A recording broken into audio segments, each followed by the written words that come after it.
Amen. Est-ce que quelqu'un peut faire encore plus que ça? Est-ce que tu peux acclamer plus fort que ça? Bien-aimé, rends grâce à Dieu, bénis le Seigneur. Réalise que c'est une opportunité d'être ici, ce n'est pas le fait du hasard. Rends juste grâce à Dieu pour ce qu'il veut faire. Parce qu'assurément, il veut faire quelque chose. Le Seigneur ne peut pas être dans un endroit et passer inaperçu, et passer incognito. Dès lors qu'il arrive quelque part, alors assurément l'environnement va changer. Assurément les vies vont être transformées. Assurément chacun va être véritablement étiré. Alors donne-moi un vibrant amen. Donne un amen plus fort que ça. Gloire à Dieu. Alors avant d'aller plus loin, je veux prendre le temps tout d'abord de bénir le Seigneur. Amen. Parce que Dieu est tout. Dieu est la priorité. Dieu est le commencement, il est la fin. Et sans lui, nous ne pouvons absolument rien faire. Nous avons totalement et entièrement besoin de lui. Amen. Et ça ne doit pas être un slogan, ça doit véritablement être une soif, ça doit véritablement être une quête. Le désir d'apprendre à l'aimer, le désir d'apprendre à le suivre, le désir de vouloir véritablement le servir. Bien aimé, tu vas le servir. Parce que Dieu veut que chacun d'entre nous ici soyons disposés à le servir. Il n'y a aucun de nous qui restera sur le côté. Tous, nous allons servir Dieu. Donne-moi un bon amen. Donne-moi un bon amen pour ta vie. Gloire à Dieu. Et je veux bénir le Seigneur pour la vie bien sûr écoutez, de nos pères. Parce que si nous sommes là, c'est qu'on a eu des pères. Hein. Aucune personne ne se fait seule. Amen. Personne ne se fait seul. Et vraiment la vie de l'apôtre Yvan, de l'apôtre Yves et de leur épouse, pasteur Abi, pasteur Modestine. Vraiment, je rends grâce à Dieu. Et il faut savoir que tout ce que nous faisons, l'église dans laquelle vous êtes aujourd'hui, qui est sortie de la vie de votre pasteur, en vérité a été rendu possible parce qu'eux ont payé un prix.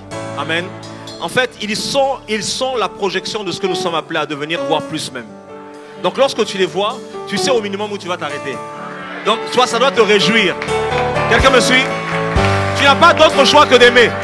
Tu n'as pas d'autre choix que de les apprécier. Donc donne un bon amen pour ce genre d'homme. Bénis le Seigneur. Gloire à Dieu.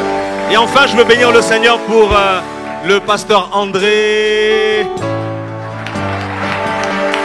de la région PACA. Il est responsable de l'ISF. Le pasteur multicasquette. Bénis le Seigneur pour sa vie. Et en plus, c'est sa semaine d'anniversaire. Bénis, bénis, bénis, bénis, bénis, bénis, bénis. Dans le Amen. Bénis le Seigneur aussi pour pasteur Christelle. Moi, je l'appelle Christou. Bon, ça, c'est moi. Toi, ne l'appelle pas comme ça. Donc, bénis le Seigneur pour ta vie. Je croyais que quelqu'un allait acclamer pour la vie.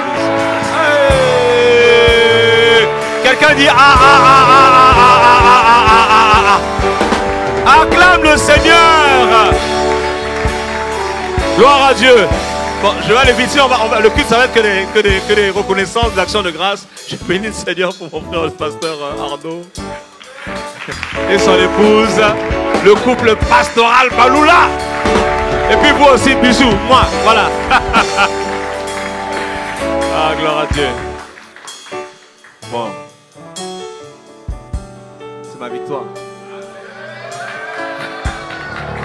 Non, vous savez, avant d'aller dans la parole, vous savez, Dieu dit que le mariage doit être honoré de tous. Et est-ce que ce n'est pas un comble quand celui-même qui est acteur du mariage ne sait pas apprécier celle qui est censée faire son bonheur? La Bible dit que celui qui a trouvé une femme a trouvé le...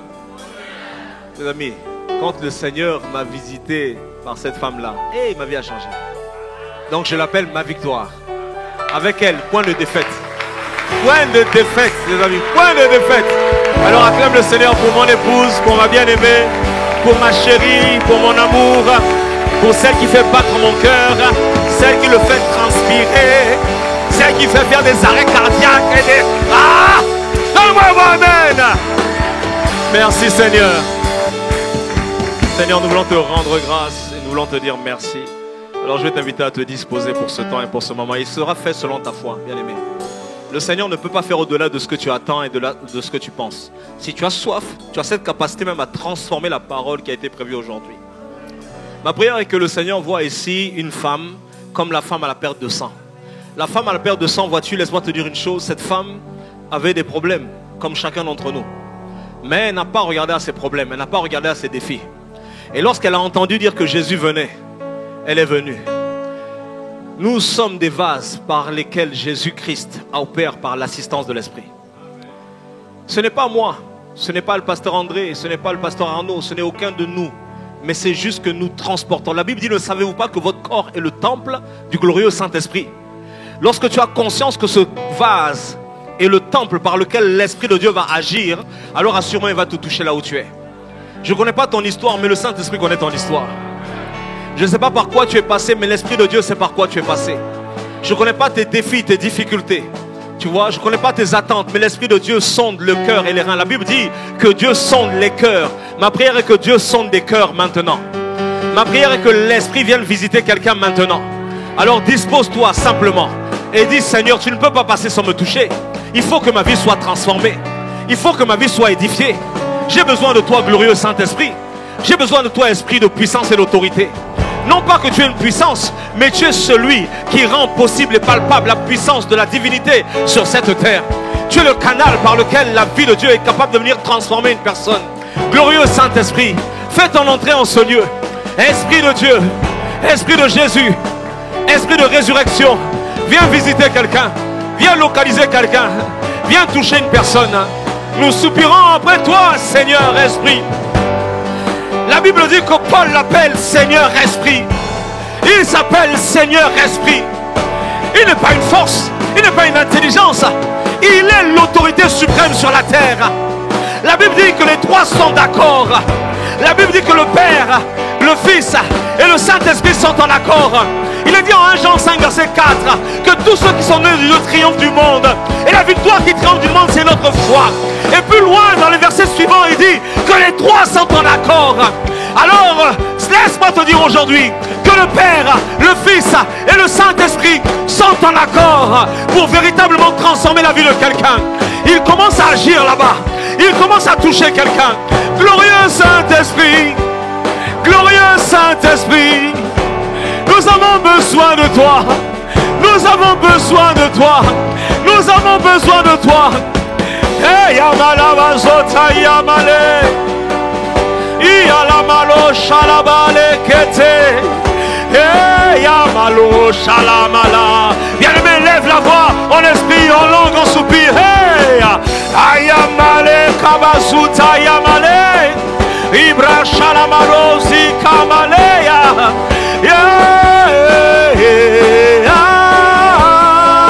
Ayama Yorabazo Kata Yamalabra Sumala Kata la Malea Riba Shakata Ikamaleke Remarosha. Bien-aimé, crée une plateforme, crée une piste d'atterrissage pour le glorieux Saint-Esprit. Rimanabo Sata Rekamalo Zitala Malaba Zitale Remamama Shalamalabalo Zitan Ayala Mama Malo Zikata Rekatalaba Rimalo Shala Rekete Himalaba Baba Ramazi Katalama. Ah Seigneur, oh, que ta présence en moi devienne réelle, que ta présence en moi devienne. Ah, je veux une autre. Oh, est-ce qu'il y a quelqu'un? Est-ce qu'il y a quelqu'un qui veut le dire de tout son cœur? Que ta présence en moi devienne. Que ta présence en moi devienne. Je veux une autre dimension. Seigneur, quelqu'un est en train de t'inviter. Les voiles sont en train de tomber. Seigneur, je veux. Quelqu'un dit que ta présence en moi. Oh Seigneur. Ta présence en moi devienne papa. Je veux une autre dimension de toi. Oh, que ta présence. Que ta présence en moi devienne réelle. Que ta présence en moi devienne papa. Je veux une autre dimension de toi.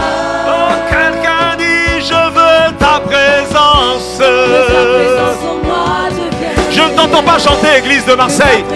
Je ne t'entends pas élever la voix. Est-ce qu'il y a quelqu'un qui a soifé de Dieu? Que ta présence. J'ai besoin que tu sois là, Seigneur Esprit. Il faut que tu sois honoré en ce lieu. Il ne s'agit pas d'une personne, il ne s'agit pas de mur, mais il s'agit d'une personne totalement désespérée qui veut ta présence. Quelqu'un a besoin de toi. Je veux une autre dimension de toi. Encore une fois, bien-aimé, lève la voix. Que ta présence en moi, que ta présence en moi devienne palpable. Je veux une autre dimension de toi. Bien-aimé, tu vas lever la main là où tu es, si tu le peux. Et tu vas dire, Seigneur Esprit, je suis là. J'ai besoin de toi. Je crois que nous sommes dans une saison. Et dans cette saison, tu veux m'emmener quelque part. Alors emmène-moi où tu veux m'emmener. Mais ne me laisse pas là où je suis. J'ai besoin de toi. J'ai besoin d'un toucher de ta part. J'ai besoin d'une visitation de ta part. J'ai besoin d'aller dans une autre dimension. Je vais aller plus loin, plus en profondeur, plus vite avec toi. Je ne veux pas compter sur les hommes de ce monde. Je ne veux pas compter sur la sagesse de ce monde. J'ai besoin de toi. J'ai besoin de tes compétences. J'ai besoin de tes grâces. J'ai besoin de ton appui. Alors je veux dépendre de toi et de personne d'autre. Ne me laisse pas sortir d'ici comme je suis venu. Je suis venu à ta rencontre. Alors laisse-moi te voir. Laisse-moi te découvrir autrement. Laisse-moi découvrir ton intimité. Laisse-moi avoir accès à tes secrets. Laisse-moi devenir, Seigneur, par cette rencontre, ce genre d'homme qui n'est plus pareil. Comme Moïse, qui après t'avoir vu, a vu son visage changer. Que mon visage change. Que l'image que je renvoie change. Que le témoignage de ma vie change. Que mon histoire change totalement. Celui qu'on connaissait ne sera pas le même. Celui qui retournera sera totalement différent. Un autre homme, une autre dimension, une autre stature, une autre carrure. Parce que c'est ce que tu veux. C'est ce que tu attends de moi. Tu veux juste que je meure pour vivre en toi. Parce que c'est là qu'est ma place. Ma vie est en toi. Elle n'est pas en dehors. C'est toi que je veux. Seigneur, c'est toi que je veux. Je ne veux pas ce que tu fais, mais je te veux toi. Parce que ce que tu fais peut changer en fonction des hommes. Mais ce que tu es ne change pas. Alors je veux te connaître. Au nom de Jésus, j'ai prié. Est-ce que quelqu'un peut me donner un bon amen?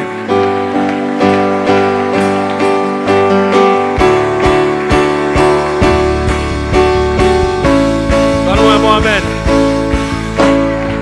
Donne un amen plus puissant que ça, bien-aimé. Est-ce que tu peux saluer la personne qui est à côté de toi avant de prendre place? Merci Seigneur. Merci Seigneur. Juste te dire merci.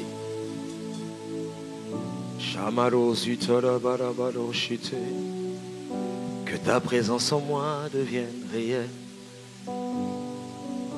Je veux une autre dimension de toi. Est-ce que quelqu'un peut le dire? Que ta présence en moi devienne. Que ta présence en moi devienne palpable. Je veux une autre. Dis-le encore une fois. Que ta présence. Que ta présence en moi devienne. Seigneur, je veux. Donne-moi un bon amen. Mais je vais essayer de te parler de certaines choses ce matin. Le plus important, c'est que tu repartes avec quelque chose. Amen. Donc pardonnez-moi si le message n'est pas structuré. Ma prière est que les paroles soient esprit et vie. Qu'un seul mot, une seule phrase transforme ta façon de voir et de vivre à partir de maintenant. Amen. Vous savez, il n'y a pas 1000 secrets. Dans la vie, lorsque vous voulez vivre la dimension de la vie de l'esprit, il faut l'esprit. Il faut l'esprit. Tu dois désirer et soupirer après la personne de l'esprit. Et le comble, en fait, dans tout ça, c'est que souvent, nous aspirons à une dimension, mais nous ne sommes pas prêts à payer le prix. Nous aspirons à un changement, mais nous ne voulons pas faire l'effort qu'il faut. Nous voulons vivre quelque chose de différent, mais nous restons dans notre positionnement. Nous ne voulons pas aller plus loin. Et pourtant, Dieu a un plan merveilleux pour toi. Dieu veut passer par toi pour faire quelque chose. La Bible va nous dire ceci dans le livre de Actes 3. Dans le livre de Actes 3, j'ai donné les versets. Il est question de cet homme qui se tenait à la porte du temple. Il était à la porte du temple. On dit qu'il y avait un homme qui était boiteux. Il était boiteux de naissance. On le portait et on le plaçait tous les jours. On le laissait là à la porte du temple, appelé la Belle. Et le but, c'est que la place qu'il occupait était une place qui avait pour but de lui de faire en sorte qu'il demande, qu'il quémande. Et il était tout le temps là en train de quémander, tout le temps là en train de demander, tout le temps là en train de supplier. Supplier quoi? Supplier que les hommes en fait viennent lui faire une offrande, lui donnent de l'argent. Et la Bible dit que cet homme, voyant Pierre et Jean qui allaient y entrer, leur demanda l'aumône. Alors Pierre, de même que Jean, fixa les yeux sur lui. Fixa les yeux sur lui. Bien-aimé, ce matin, le Seigneur fixe les regards sur toi. Est-ce que quelqu'un me suit? Ce matin, le Seigneur fixe les regards sur toi. Et en fait, cet homme était là et lui, il regardait, mais on le regardait également. Et alors, Pierre et Jean le regardaient et on dit à cet homme, regarde-nous. Alors, il les regardait attentivement. On dit, s'attendant à recevoir de quelque chose. Qui veut recevoir quelque chose aujourd'hui? Qui veut recevoir quelque chose? Laisse-moi te dire ceci, c'est très simple. En fait, tu n'auras pas accès à la chose que tu ne demandes pas. C'est impossible. Si tu veux quelque chose, tu dois la demander. Tu dois demander ce que tu veux. Ne te dis pas comme la plupart des personnes qui se disent oui, mais dans tous les cas, le Seigneur connaît, il sait. Il connaît mon besoin, il connaît mes attentes, et donc je n'ai pas besoin de lui demander. Parce que la Bible dit d'ailleurs que le Seigneur Jésus va dire ceci, que votre Père sait de quoi vous avez besoin avant même que vous lui demandiez quoi que ce soit. Mais pourtant, le même Seigneur qui dit, qui est censé savoir ce dont tu as besoin, c'est le même Seigneur qui, lorsqu'il va venir devant Salomon, il va dire à Salomon, Salomon, qu'est-ce que tu veux que je fasse pour toi? Donc ça veut dire que le Seigneur sait de quoi tu as besoin, mais il attend que tu exprimes ton besoin. Il est important que tu dises, Seigneur, moi, je veux ceci. Le problème, c'est que beaucoup de gens, par, je ne sais pas moi, peut-être par déception, ou alors par trop de respect, par trop de réserve, ne veulent pas trop s'afficher. On vient à l'église, on a des problèmes, on a des difficultés, mais on veut donner une bonne image. Laisse-moi te dire que le Seigneur n'a rien à faire de l'image que tu donnes, parce qu'il te connaît mieux que toi-même. Il peut voir ce que d'autres ne voient pas. Il peut lire en toi des choses que tu penses pouvoir garder secrètes. Le Seigneur sonde les cœurs. Il connaît ton cœur, bien-aimé.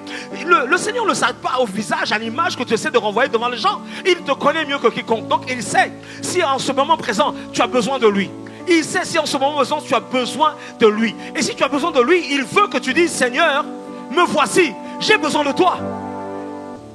Il y a plusieurs reprises dans la Bible, le Seigneur Jésus va rencontrer des personnes. Il va constater le besoin, mais il ne va rien dire. Ça va commencer déjà à la piscine de Bethesda. À la piscine de Bethesda, il va voir cet homme qui était là. Cet homme était là depuis, la Bible dit, 38 ans. Et il était assis. Et il attendait quelque chose. Il soupirait dans son cœur. Pour lui, c'était normal que dans son infirmité, que dans les problèmes qu'il avait, que l'on vienne le saisir et que l'on le jette dans l'eau. Parce que c'était le seul moyen. Il n'y avait que deux options. Soit l'ange venait agiter l'eau et il fallait se jeter le premier, soit il fallait compter sur l'assistance de quelqu'un. Il y a quelqu'un ici qui compte trop sur l'assistance des gens. Tu t'attends trop au secours des gens. Tu t'attends trop à l'appui des gens. Tu comptes trop sur les gens. Le Seigneur a besoin que tu t'appuies sur lui d'abord. Tu as trop d'issues de secours. Tu as trop de tiroirs cachés. Tu as trop d'appels à l'aide. Tu as trop de personnes, tu sais que si ça va mal, je vais aller me réfugier dans tel endroit. Ce n'est pas comme ça que ça se passe, bien-aimé. Dieu veut. Le Seigneur Jésus veut. Le Seigneur Esprit veut. Ils veulent tous les trois que tu exprimes ton besoin et ton attente. Écoutez, ce problème m'a tenu pendant longtemps. Pendant longtemps. Je suis resté muet, silencieux, croyant que le Seigneur entendait mes cris, croyant que le Seigneur voyait mes pleurs, croyant que le Seigneur voyait mes souffrances. Mais j'ai compris, à force d'attendre, que ça ne se passe pas comme ça. À un moment donné, il faut faire comme Bartimée. Fils de... Oh, il n'y a que quelques Bartimée ici, on dirait. Fils de... Il y a un Bartimée là-bas. Fils de... Oh, le Seigneur te voit bien aimer ma prière et qui te touche. Attends-toi chaque fois que tu es dans la présence de Dieu qu'il se passe quelque chose. Écoutez, Dieu se suffit à lui-même. Dieu n'a pas besoin d'un briquet pour allumer un feu. Il n'a pas besoin d'une allumette. Non, il dit feu et le feu apparaît. Dieu peut changer ta vie rien que par une parole. Vous savez, la Bible dit que la terre était informe et vide. C'était le chaos sur la terre. C'était le chaos. Et regardez l'attitude du Père. Le Père voyait que c'est le chaos. Mais en fait, le Père est dans les cieux et le Père regarde. Mais sur la terre, celui qui nous accompagne, c'est le Saint-Esprit. Et la Bible dit que le Saint-Esprit se mouvait au-dessus des eaux. Et l'Esprit de Dieu ne pouvait rien faire tant que la parole n'avait pas été envoyée. Il faut que la parole soit envoyée dans une situation pour que la situation change. Qu'attends-tu de Dieu aujourd'hui? Qu'est-ce que tu veux voir de lui aujourd'hui? Quelle facette de lui tu veux découvrir de lui aujourd'hui? Qu'est-ce que tu veux expérimenter? Est-ce que je parle à quelqu'un? Tu dois soupirer. Tu dois désirer quelque chose. Après la conférence, Impact Méga conférence qu'on a eue, mon ami, on ne peut pas rester comme ça. Non, non, il n'y a pas de figurant au royaume des cieux. Non, non, non. Il n'y a pas de figurant au royaume des cieux. Il n'y a que des acteurs. Il n'y a que des personnages principaux. Tu es appelé à jouer un rôle quelque part. Peut-être ici à Marseille, dans un enregistrement. Peut-être que tu es de passage là où tu partiras. Mais assurément, tu es appelé à jouer un rôle quelque part. Mais l'Esprit de Dieu ne pourra rien faire tant que tu seras comme cet homme. Tu sais ce qu'il y a de terrible dans cette histoire? C'est que la Bible dit dans le livre de Actes 3, le livre que nous étions en train de lire tout à l'heure, que cet homme était devant la porte du temple. Il était infirme. L'infirmité n'est pas que physique. L'infirmité peut être spirituelle. L'infirmité peut être intellectuelle. L'infirmité peut être sociale. L'infirmité peut être familiale. Dans tous les domaines, tu peux avoir une infirmité. L'infirmité n'est pas une nature humaine, c'est un état d'esprit. L'infirmité, c'est un esprit dont le but est de te limiter. Tu sais, tu peux avoir l'impression de donner la pleine mesure de ton potentiel, mais en réalité, le canal par lequel tu es censé relâcher la grâce est obstrué. Tu es infirme, mais tu ne te rends pas compte. Pourtant, tu marches, pourtant, tu travailles, pourtant, tu as un bon salaire, tu as une bonne position sociale, mais tu es infirme. L'infirmité est ce qui t'empêche de faire ce que Dieu attend de toi. Mais regardez cette histoire, le comble. Combien de personnes sont passées devant cet homme et sont rentrées dans le temple adorer Dieu? Combien de personnes sont passées devant cet homme et sont allées faire des aumônes, sont allées faire des offrandes? Combien de personnes sont passées devant cet homme et sont allées pour prier pour la restauration de je ne sais qui? Combien de personnes sont passées devant cet homme et ont emmené des amis voir ce qui se passait dans cette église? Il y a des gens qui sont à côté de toi, qui souffrent.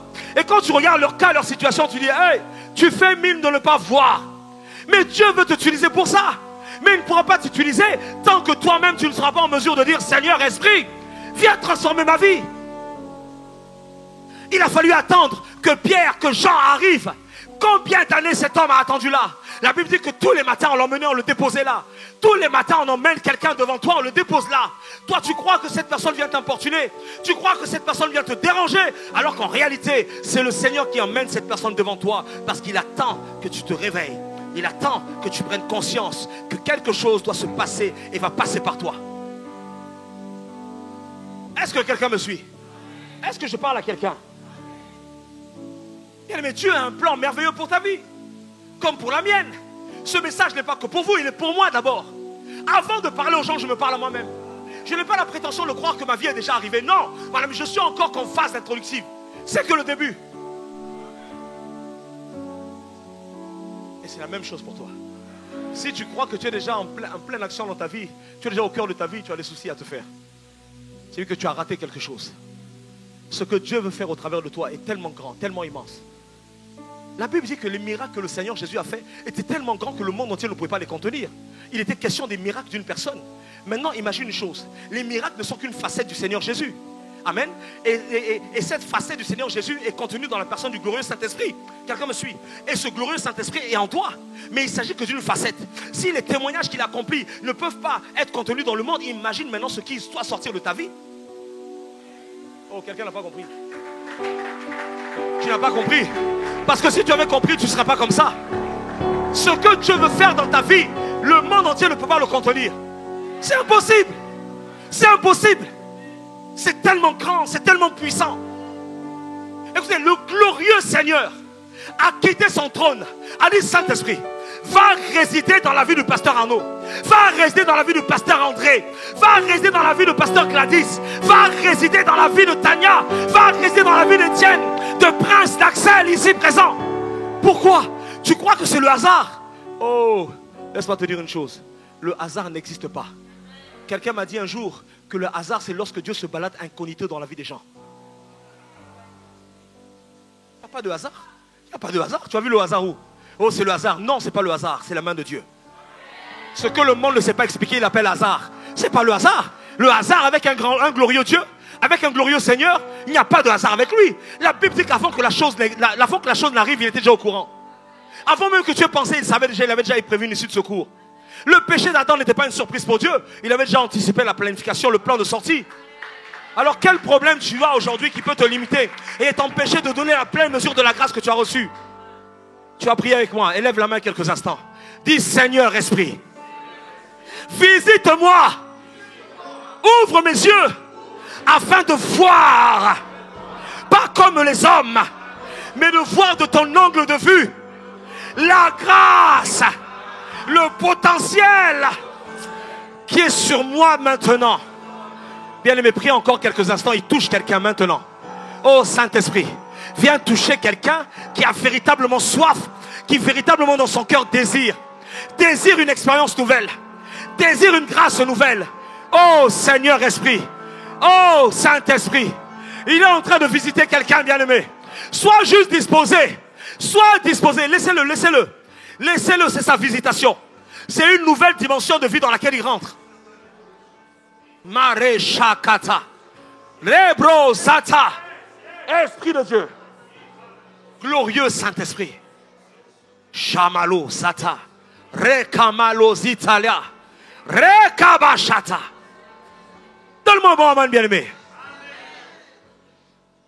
Il a dit que cet homme était là et il s'attendait à recevoir quoi? Or et argent. C'est ce que nous recherchons tous pour la plupart. Nous avons tous l'impression et la conviction que l'argent peut changer notre vie. Avec un peu plus d'argent, nous croyons que l'argent peut être le remède à tous les maux. Laisse-moi te dire une chose, c'est un mensonge qui vient trouver dans l'enfer.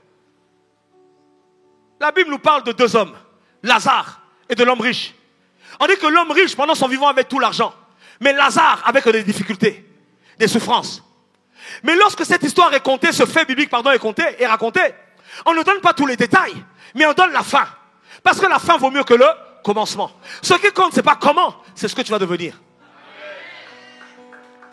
La fin vaut mieux. Et lorsqu'on regarde à la fin, on voit que Lazare est accueilli dans les cieux et dans la gloire. Et que l'homme riche est dans les tourments. Et l'homme riche réalise que mince, j'ai manqué quelque chose. Ma prière est que tu ne manques pas ce que Dieu veut faire au travers de ta vie. Ma prière est que tu ne passes pas à côté de ce que le Seigneur veut faire dans ta vie. Dieu veut faire quelque chose dans ta vie. Le tout, c'est pas de venir à l'église. Le tout, c'est pas de contribuer avec tes offrandes. Le tout, c'est pas de donner de l'argent. La vérité, c'est que Dieu n'a pas besoin de ton argent. Écoutez, Dieu peut bâtir sans notre argent. L'argent a été créé par les hommes pour essayer de trouver un moyen de transaction. Mais rappelez-vous, à l'époque d'Adam, Adam n'avait pas besoin. Adam se baladait, il cueillait la pomme repoussait. Il cueillait la mangue ressortait. La terre ne manquait de rien. Mais alors, qu'est-ce que l'argent? Des feuilles. C'est du papier. Ce sont des feuilles. Nous qui sommes censés dominer selon ce qui a été dit en Genèse, nous sommes dominés maintenant par les feuilles. Ne mets pas ton espoir dans des choses qui sont futiles. Ça ne veut pas dire qu'on n'a pas besoin d'argent. Bien sûr que si. Mais le Seigneur est capable de pourvoir à tout besoin. Je ne connais pas ta relation avec le Saint-Esprit. Je ne suis pas là pour te juger. Parce qu'il y a quelque temps, moi-même, je me cherchais. Et je continue de me chercher encore. Je suis juste là pour t'encourager à aller plus loin. Alors cet homme a dit à Pierre et Jean, il dit, mais ils disent, mais qu'est-ce que tu veux que je fasse pour toi? Qu'est-ce que tu attends? Et il lui dit, non. Pierre et Jean disent, nous n'avons pas d'or et d'argent à te donner. Mais celui que nous pouvons te communiquer, celui que nous pouvons te présenter, c'est le glorieux Saint-Esprit. Alors la Bible dit que l'homme a reçu l'Esprit. Le Saint-Esprit est venu parce que l'homme a désiré. Maintenant, regardez ce qui se passe. Ils rentrent dans le temple louant et chantant Dieu. La Bible dit que tous ceux qui étaient dans le temple furent saisis, acte 3:10, ils furent saisis d'étonnement. Ils furent tous dans l'étonnement. Ils reconnaissaient que c'était celui qui était assis à la porte. Tout le monde le connaissait, mais tout le monde passait sans jamais le regarder. Et ils reconnaissaient qu'il demandait l'aumône. Ils furent remplis d'étonnement et au sujet de ce qui lui était arrivé. Ma prière est que plusieurs soient remplis d'étonnement et de surprise. Maintenant, tu sais, l'étonnement et la surprise, c'est pas la première fois qu'on entend parler de ça. La Bible en parle également dans Acte 2, verset 7, à partir du verset 7. Est-ce que vous pouvez mettre le verset? À partir du verset 5, mettez-moi 5. Acte 2, 5. L'étonnement et la surprise est ce qui se passe lorsque Dieu est en train de faire quelque chose. Et tout à coup, sans avertir, il fait des choses extraordinaires. On dit qu'il y avait à Jérusalem, il y avait un séjour à Jérusalem. Et des Juifs, hommes pieux de toutes les nations qui sont sous le ciel, étaient rassemblés. Et puis à un moment donné, ils ont commencé à entendre un bruit. Ils ont commencé à entendre un bruit. La multitude accourut. Et elle fut confondue parce que chacun entendait parler dans sa propre langue qui? Des apôtres. Frères, ils étaient en train de parler des langues. Ils parlaient mandarin. Ils parlaient des langues de différents horizons, de différents pays. Et les gens étaient dans l'étonnement. La suite. On dit qu'ils étaient tous dans l'étonnement et la surprise. Regardez. L'étonnement et la surprise. Ça sous-entend que l'expérience vécue en acte 3:10 est la même expérience vécue en acte 2:7. On ne dit pas ce qui s'est passé, mais on sait que on reconnaît les œuvres de celui qui est passé par là. Le glorieux. Hey! Hey! Hey! Ah non, non. Il y a quelqu'un qui est trop froid là. Hey! Ah, voilà. Bien aimé. L'étonnement est là, surprise. C'est comme ça qu'on reconnaît le passage de l'esprit. L'étonnement est là. Oh, cet homme était dehors. Il rentre dans le temple, les gens disent quoi? C'est qui? C'est toi? Non, c'est pas toi. Il n'était plus le même. On ne le reconnaissait plus. C'était un homme qui était faible. C'était un homme qui était dépendant des autres. C'était un homme qui balbutiait. Voyez-vous, il n'avait pas un langage facile comme Moïse. Parce qu'on n'a pas la vie facile pour plusieurs. Mais dès lors qu'on rencontre le Seigneur Esprit. Oh! Mare Shalamalosa. Il est capable de sortir toute personne des fosses. Capable de réécrire l'histoire de quelqu'un. Tu vois, ta vie a encore une page blanche. Ta vie a encore un brouillon. Mais le Seigneur Esprit est capable de réécrire. La Bible dit, c'est avec l'encre de l'Esprit qu'il écrit. Alors ma prière est qu'il vienne écrire maintenant sur ton cœur la soif, l'amour, la passion. Chamale Kata. Ils étaient dans l'étonnement, frère. Ils rentrent, ils étaient surpris. Maintenant, regardez, revenons dans Acte 2. C'est ça. Et la surprise qu'ils avaient, c'est la même. Il faut savoir que c'est la même expérience. C'est la même expérience. Regardez, on dit qu'ils étaient tous là.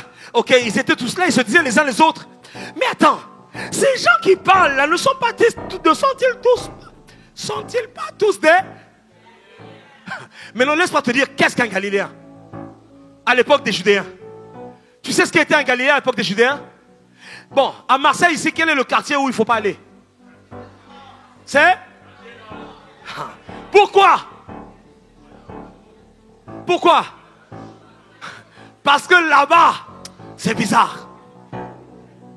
Quelqu'un me suit? Les Galiléens étaient des personnes qui n'avaient pas... vous savez, c'était des personnes un peu brutes. Dans chaque endroit, vous avez des gens... Non, ici, c'est les charpentiers. Les maçons. C'était ça, les Galiléens. Ils étaient tous pêcheurs. Ils avaient tous une activité manuelle compliquée. Tandis que les autres étaient un peu... Vous voyez, à Jérusalem, les Judéens étaient un peu bien, quoi. Ils étaient bien instruits, ils parlaient bien. Mais en fait, eux là, ils parlaient un peu comme les Marseillais. Tu vois l'accent? Bon, moi, j'étais à Toulouse, mon pauvre. À Toulouse, les Toulousains. Moi, je parlais un peu toulousain. Un petit peu, tu vois. Et là-bas, chaque fois qu'on parlait, on dit mon pauvre, tu n'as pas compris mon pauvre. La vie n'est pas facile mon pauvre. Tu dis déjà dans facile, tu rajoutes encore pauvre. C'est compliqué? C'est comme ça qu'on parlait. J'ai vécu à Albi. Et je commençais à avoir cet accent. Et dès lors que j'arrivais à Paris, pourtant j'étais parisien, je me disais, oh, mais toi tu n'es pas toulousain? Ah, tu vois, les Galiléens, ce sont les autres. C'est ceux là-bas. Et on ne s'attend pas à voir des Galiléens réussir. Non, il y a des gens qui ne s'attendent pas à te voir réussir. Réussir pour aller où? Ils ne veulent pas. On dit, mais ne sont-ils pas tous des Galiléens? Et regardez la suite. Mais comment les entendons-nous maintenant dans notre propre langue? Chacun dans notre langue maternelle. Continuons. Il dit, Partès, Ménès, Élamite, ceux qui habitent la Mésopotamie, la Judée, la Cappadoce, le pont de la Syrie, etc., etc. Ils parlaient toutes les langues. La capacitation de l'esprit. La capacitation de l'esprit. Tu vois, le Saint-Esprit est celui qui vient prendre les gens désavantagés et il en fait un avantage.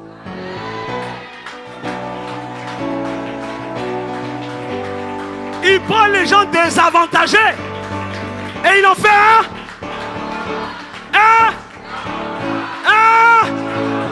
Maintenant, laisse-moi te dire c'est quoi un avantage. Avantage, c'est la contraction de deux mots. Avant et âge. Avant, tu étais un moins que rien. Avant, tu étais un faible. Avant, tu étais incompétent. Et puis d'autres disent, mais il est trop âgé, il est trop petit. Dieu dit, j'ai besoin de ces gens-là pour faire un. Tu es avantagé au nom de Jésus. Le Seigneur t'avantage. Il t'avantage. Il t'avantage. Il t'avantage. Il t'avantage. Il t'avantage. Il t'avantage. Il t'avantage. Bien aimé, il t'avantage. Dis à quelqu'un, je suis un avantage. Écoutez, Dieu confond les sages en prenant les faibles. Il confond les sages. Oui. Mais non, toi c'est fini. C'est trop tard. Le temps de réorientation, de nouvelle formation, c'est trop tard. Tu arrives trop tard. Dis, c'est ça qui est bon. C'est quand tout est pourri que c'est bon. La Bible dit que Lazare était mort depuis 3 jours. On dit, mais 3 jours, mais le corps a déjà pourri. C'est ça qui est bon. Parce que ainsi, les hommes ne pourront pas tirer la gloire de ce que je vais faire. Non, non. Parce que toute la gloire doit lui revenir.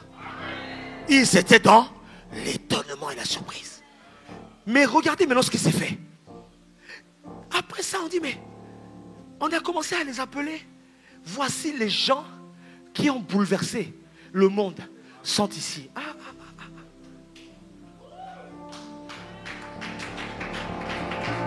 Voici les gens qui ont bouleversé le monde. Ils sont où? Ils sont où? Ils sont où? Il a compris, il a compris. Ils sont où? Ils sont où? Ils sont à Marseille. Voici les gens qui ont bouleversé la ville. Hey! Tu es un bouleverseur de vie. Bien-aimé. Et puis c'est ce que Dieu veut faire. Vous savez, cet homme, dans Acte 3, lorsqu'il est rentré, c'est tout ce film qui s'est passé. Les gens étaient dans l'étonnement. Ils ont dit, mais c'est pas possible. Et tu sais, lorsque tu es dans l'étonnement, ça te renvoie maintenant à tes propres limites. Ma prière est qu'en sortant d'ici, que tu sois questionné sur ton existence. Que tu sois questionné sur ton appel. Que tu sois questionné sur ta foi. En sortant d'ici, mon ami, tu ne peux pas avoir d'excuses. Et ne sois pas comme certains qui disent oui, mais c'est pour les autres. Ça, c'est pas pour moi. Non, non, non, non, non, non, non. La qualification divine n'est pas comme la qualification humaine. La qualification humaine, la qualification humaine se base sur le savoir, se base sur la compétence, se base sur l'expérience. Mais la qualification divine, la Bible dit en Hébreu 11:1, la foi vient de ce que j'entends, lorsque ce que j'entends vient de la parole de Dieu. Si tu as entendu, tu es qualifié. La Bible dit en Ésaïe 6, à propos d'Ésaïe, Ésaïe était devant la présence de Dieu. Bien aimé, Ésaïe avait déjà son appel. Il était déjà prophète. Il faisait déjà des choses. Mais lorsqu'il est dans la présence de Dieu, la Bible dit qu'il entendait la voix du Seigneur, disant, qui enverrai-je? Ça m'a donné un enseignement. Quiconque a entendu la parole est appelé. Tu es appelé. Tu es appelé, ma soeur. Le Seigneur t'appelle. Le Seigneur t'appelle. Tu es appelé. Machakata. Viens me prie quelques instants, élève la voix. Maro.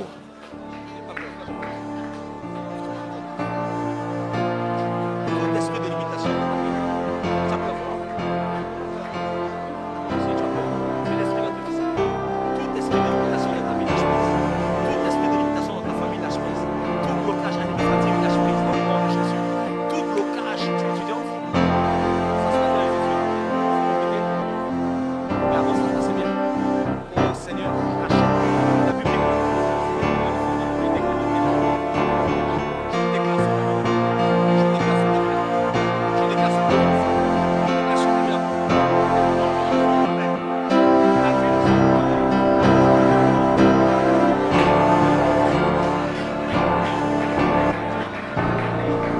bien-aimé, tu es un avantage. Tu es un avantage. Tu as un avantage. Ma prière est que le Seigneur t'amène à une autre dimension. Tu n'opéras plus en dessous de tes capacités. Nouvel emploi, tu travailles? Tu travailles dans quoi? Donne-moi tes mains. Que la grâce de Bethsalel vienne sur toi. Dans le nom de Jésus. Seigneur, étends ta main. Étends ta main. Au nom de Jésus, j'ai prié. Amen. Mais l'Esprit de Dieu veut transformer des vies. Arrête de mépriser qui tu es. Parce qu'en te méprisant, tu méprises le glorieux Saint-Esprit. Les hommes peuvent ne pas te reconnaître, ne pas t'accepter. Mais tu n'es pas appelé sur validation des hommes. Tu es appelé par Dieu. Mais Dieu t'a appelé. Ta présence sur la terre est signe de ton appel. Ah oui. Tu ne passeras pas ta vie comme ça, comme un passager, comme un voyageur. Non. Ta vie doit être une source de bénédiction dans la vie de quiconque va te rencontrer. Allez, chakatabra, sautez. Bien, mais je vais terminer ceci.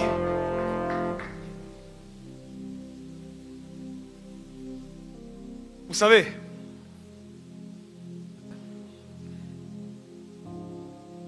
le comble des hommes aujourd'hui, le comble dans la vie, c'est que souvent, nous sommes plus focalisés sur ce que nous apprenons que sur de qui nous l'apprenons. Quelqu'un me suit?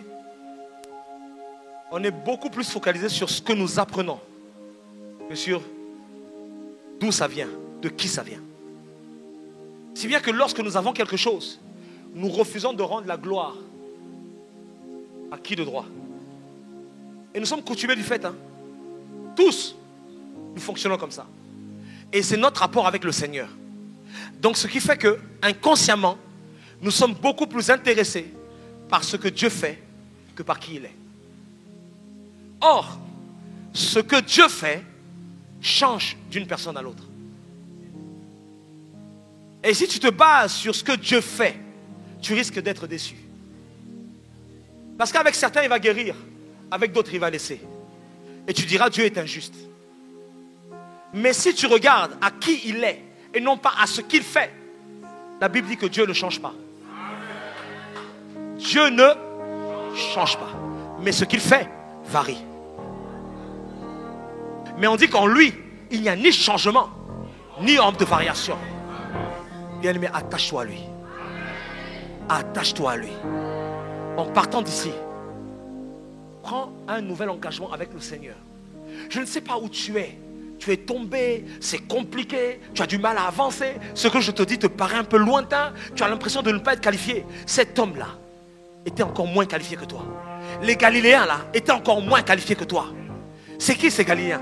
Ce sont les Matthieu, ce sont les Pierre, ce sont les Jacques, ce sont des Jean. Ce sont tout ça là. Ce sont ces gens-là. Mais regardez ce que Dieu a fait avec Simon. Il est devenu Pierre. Il a dit sur cette pierre, je bâtirai l'église. Mais qui pouvait imaginer que ce Pierre-là allait être cette personne-là? Regardez Ruth. Ruth, une Moabite. Les Moab sont issus d'une relation incestueuse entre les filles de Lot et entre Lot et ses filles. Oh, mais les incestes, tous ceux qui sont issus de l'inceste là, n'ont ni part, ni droit, ni héritage.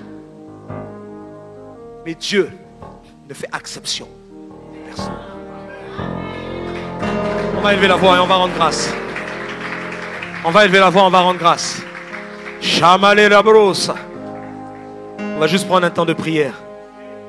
Ma prière est que tout ce qui a été relâché aujourd'hui prenne vie en toi. Prenne vie en toi. Celui qui est ou celle qui est tombée ne sera pas la même. Ne sera pas la personne qui va se relever. Ne sera pas la même personne. Mare Shakata. Rebrozata. Il y a eu des pratiques de divination dans ta famille. Est-ce qu'il y a eu des pratiques de divination dans votre famille? Cartomancie, tout ça? Oui. Seigneur, viens briser cette influence. Viens briser cette influence dans la vie de ma soeur. Au nom de Jésus. Levez-vous, levez-vous s'il vous plaît. Levez-vous. Dieu vous aime. Vous savez, le diable est malin. Il est rusé. Le diable sait, vous savez que le diable n'a pas de puissance. Le diable n'a pas de puissance. Quand je dis qu'il n'a pas de puissance, je ne veux pas dire qu'il ne peut pas user de puissance. Parce que c'est deux choses différentes. User de puissance et avoir la puissance, ce n'est pas la même chose. Le diable ne crée pas, ne génère pas d'autorité ou de puissance. Il fonctionne avec la puissance et l'autorité qu'il a eue lorsqu'il était positionné auprès de Dieu. Mais Dieu, la Bible le dit en Romains 5,5, de la même façon que l'amour se répand, c'est de la même façon que la puissance de Dieu se répand. Dieu le Père, par l'Esprit de Dieu, répand une puissance. Voilà pourquoi il dit que l'amour de Dieu est répandu dans notre cœur par le Saint-Esprit. Or, dans tout ce qui existe sur la terre, tout ce qui existe sur la terre ne peut fonctionner que par la puissance. L'amour ne marche que par la puissance. Donc lorsqu'on dit que l'amour se répandait, ça veut dire que la puissance se répandait. Parce que l'amour a la capacité de toucher. De la même manière que l'ennemi a usé, a bénéficié de la puissance qui résidait dans votre famille. C'est dans la dimension dans laquelle le Seigneur va vous appeler, va vous utiliser. Écoutez-moi bien.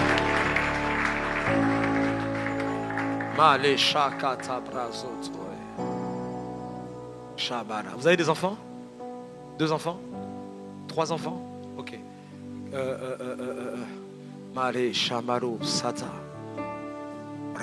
Ils sont chrétiens? Ils sont ici? Ou pas? Vous? C'est le seul? Mais ils viennent à l'église? Il n'y a que vous qui venez à l'église? Votre prénom c'est? Marco? Marc? Ok. Je prie pour vous. Venez.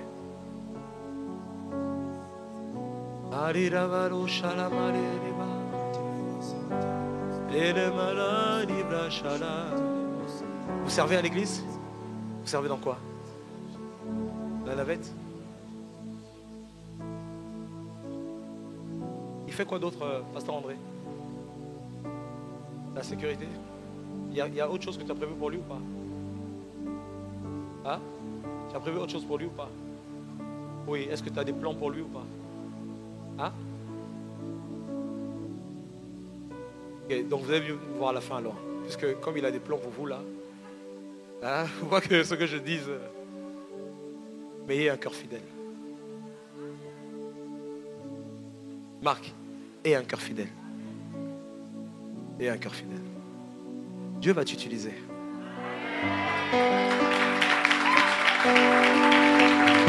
Vous savez, dire que Dieu va utiliser quelqu'un, c'est pas un scoop en fait. Parce que la vérité, c'est qu'on va tous être utilisés par Dieu. Quelqu'un me suit?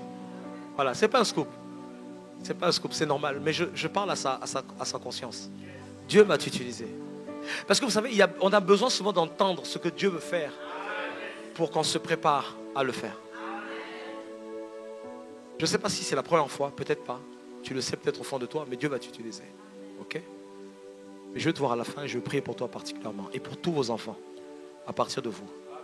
Il n'y aura plus de tourments à partir de maintenant. Je ne sais pas ce que vous vivez, mais tout l'effet de la divination de votre famille, là, lâche prise. Vous ne serez plus dans le combat, vous ne serez plus dans la lutte. Vous ne serez plus dans le combat et dans la lutte. Vous ne serez plus dans le deuil. Vous ne serez plus dans les regrets de la vie d'avant. Vous allez vivre une nouvelle histoire, de nouvelles choses. Ma prière est que le Seigneur réajuste votre vie à son calendrier à partir de maintenant. Amen. Marc, je te vois après. Je vais prier pour toi après. Amen. Donnez-moi votre main. Seigneur, je te rends grâce que par ces mains, Seigneur, que tu puisses maintenant faire des signes, des prodiges, des miracles. Que le don de guérison vienne maintenant dans la vie de ma soeur. Au nom de Jésus. Je vois en toi ce cœur d'intercesseuse. Elle sert dans quoi? Ok. Le ministère de chantre est un ministère qui est proche de l'intercession. Que la prière, la vie de prière augmente maintenant dans ta vie. Je te vois comme cette femme, Anne, qui était dans l'église. Et par tes prières, plusieurs desseins que l'Éternel avait établis pour cette église vont voir le jour, au nom de Jésus. Ma prière est que le Seigneur garde ton cœur et qu'il t'éloigne de toutes les personnes de mauvaise compagnie. Qu'il ferme tes oreilles à tout murmure, tout critique. Et que ces oreilles maintenant soient disposées à entendre la voix de Dieu, l'Esprit de Dieu. Que tu sois comme Samuel. La Bible dit que Samuel entendait. Mais la grâce de l'écoute, la sensibilité de l'esprit a été déclenchée que par sa proximité avec son père. Il a dû à un moment donné se rapprocher du prophète Élie. Et c'est Élie qui lui a dit, voilà, quand tu entendras, tu fais ceci. Reste auprès de ton pasteur. Reste auprès de ton pasteur. C'est là que cette grâce va s'activer. Au nom de Jésus. Amen. Amen. Que ta présence en moi devienne réelle. Que ta présence en moi devienne palpable. Je veux une autre dimension de toi. Que ta présence en moi devienne réelle. Que ta présence en moi devienne palpable. Je veux une autre dimension de toi. La dimension du toucher. La dimension du toucher. La dimension de gloire. La dimension de puissance. Oui, je la veux, je la veux, je la veux. La dimension du toucher. La dimension de gloire. La dimension de puissance. Tu lèves ta main. Seigneur, nous voulons te dire merci pour l'œuvre que tu es en train de faire. Merci pour le réveil que tu es en train de faire dans la vie de plusieurs. Merci parce que cette semence qui a été déposée, personne, plus jamais personne ne l'enlèvera. Ma prière est qu'à partir de maintenant, que le visage de plusieurs ici change. La condition de plusieurs ici change. Ceux, Seigneur, qui te suivaient pour ce que tu étais capable de faire, vont maintenant te suivre pour qui tu es. J'appelle, Seigneur, sur la vie de tous ceux qui sont ici présents et avec l'autorité du pasteur établi dans cette église, une nouvelle intimité avec le Saint-Esprit, une nouvelle profondeur avec le Saint-Esprit. Tu rentres dans la dimension où l'Esprit te cherche, l'Esprit te réclame, l'Esprit t'invite. Tu vas sentir à partir de maintenant une soif irrémédiable, une attirance, une attraction pour sa présence. Tu vas pleurer, les gens ne comprendront pas pourquoi tu pleures. Mais c'est juste l'amour de Dieu qui va commencer à augmenter dans ta vie à partir de maintenant, au nom de Jésus. J'appelle maintenant un repositionnement dans la vie de plusieurs. Plusieurs parmi vous qui étaient à la mauvaise place, le Seigneur vous déplace et il vous positionne à l'endroit de la visitation. Ce n'est pas dans tous les lieux où il y a une visitation. Il y a des endroits où le Seigneur visite et puis il y a des endroits où il passe sans jamais rien faire. Ma prière est que tu sois, tu sois sur le lieu de passage de la visitation. Et que maintenant à chaque passage, qu'il y ait un ajout dans ta vie. Ajout de grâce, ajout de sainteté, ajout de consécration, ajout de foi, ajout de faim, ajout de soif de Dieu. Et que toutes ces grâces cumulées là soient scellées en toi, soient enracinées en toi. Et que ta vie soit bâtie dessus. Qu'à partir de maintenant, qu'il n'y ait plus un autre fondement que Christ Jésus. Au nom de Jésus le Christ, avec l'assistance de l'Esprit. Père, nous avons prié et nous te disons Amen.